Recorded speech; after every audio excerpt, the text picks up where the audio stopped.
Elle n'a pas bronché en disant cela. Son sourire était ferme, cruel, répété. « Félicitations » a-t-elle ronronné. « Tu es licencié.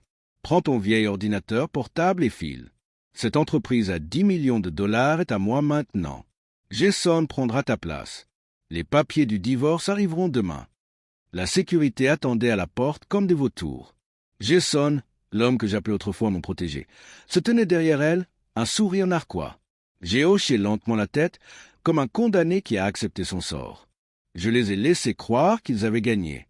J'ai même souri lorsqu'ils m'ont raccompagné, car dans exactement 5 minutes, le code enfoui dans les veines de l'entreprise allait se réveiller. Et alors, tout ce qu'elle croyait posséder serait réduit en cendres. Je l'ai rencontrée alors que je n'avais qu'une idée et un ordinateur portable d'occasion. Elle était vive, ambitieuse et impitoyable, d'une manière qui m'avait enthousiasmé à l'époque. Ensemble, nous avons bâti un empire de nuits blanches et de matins injectés de sang. Elle m'a dit que nous formions une équipe, qu'elle croyait en moi, qu'elle préférait mourir de faim à mes côtés plutôt que festoyer avec quelqu'un d'autre. Je l'ai cru. Je lui ai fait confiance. Et en retour, je lui ai donné la moitié de tout. Tout a commencé modestement. Son téléphone toujours face cachée.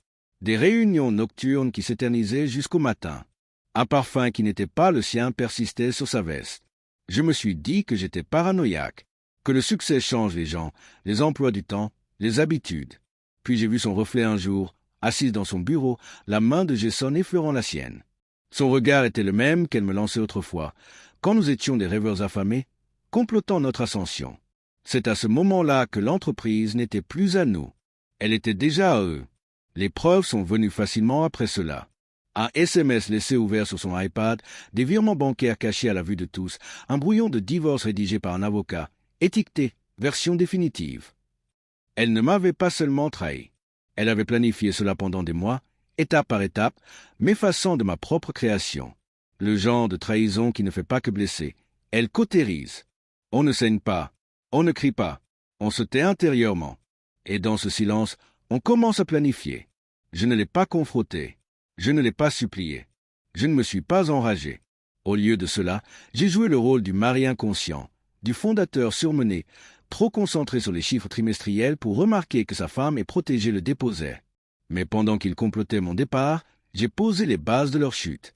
Un simple morceau de code, invisible, dormant, enfoui au plus profond de l'architecture des systèmes de l'entreprise. Ce n'était pas un malware.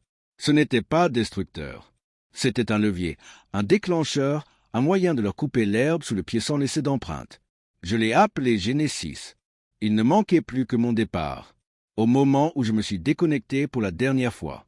Dans les semaines qui ont précédé aujourd'hui, j'ai transféré des actifs en catimini. Compte personnel, investissement, participation dont elle ignorait même l'existence. Elle pensait m'avoir acculé financièrement. Elle ignorait que la moitié de ce que j'avais bâti vivait à l'étranger, caché, protégé. J'avais aussi lié chaque contrat important, chaque fournisseur, chaque relation client à des clauses qui dépendaient de moi. Si je me retirais, les contrats seraient dissous. Elle pensait avoir hérité de la stabilité. Ce qu'elle avait hérité, c'était des sables mouvants. Et puis le code, mon chef-d'œuvre. 5 minutes après ma déconnexion finale, Genesis s'activerait. Chaque serveur se chiffrerait avec une clé tournante que moi seul pouvais déverrouiller. Les systèmes s'étoufferaient avec leurs propres données. Les comptes, les transactions, la propriété intellectuelle, tout serait intouchable. Son empire paraîtrait intact de l'extérieur jusqu'au jour où elle essaierait de le diriger. Alors, lorsqu'elle se tenait là aujourd'hui, savourant son petit discours, je lui ai donné ce qu'elle voulait. Silence, soumission, un sourire qui semblait vaincu. La sécurité m'entourait, m'escortant comme un voleur. Jason suivait, fier de lui, sur son nouveau trône. Je portais mon vieil ordinateur portable comme une relique, les mains fermes, le pouls calme. Lorsque les portes se sont refermées derrière moi, je n'ai pas regardé en arrière. Au lieu de cela, j'ai regardé ma montre. 4 minutes 30 secondes. Je suis passé devant la réception. 3 minutes dans la rue, 2 minutes, 1, et puis ça a commencé. Je n'étais pas là pour le voir, mais je l'imaginais parfaitement. Les premiers voyants clignotant sur son tableau de bord. Les serveurs gelés. Les contrats dissous, les fournisseurs rompant les liens, le visage de Jason passant de l'arrogance à la panique, son sourire s'évanouissant lorsqu'elle réalisa que l'entreprise qu'elle dirigeait lui filait entre les doigts. Chaque système rejetait son autorité. Chaque ligne de code la trahissait. Lorsqu'elle m'a appelé, je savais exactement ce qu'elle allait dire. Espèce de salaud. Que as-tu fait? Je n'ai pas répondu. Je lui ai laissé entendre la tonalité, le silence qui correspondait à celui qu'elle avait laissé en moi. Ce soir, elle est assise dans ce bureau vitré, les yeux fixés sur des écrans remplis de codes d'erreur et de fichiers verrouillés. Je sonne à ses côtés, inutile, noyé avec elle. Et moi, je suis libre avec mon argent, avec mon silence, avec la certitude que je lui ai tout donné. Et quand elle a essayé de tout prendre, je l'ai repris d'un seul coup parfait.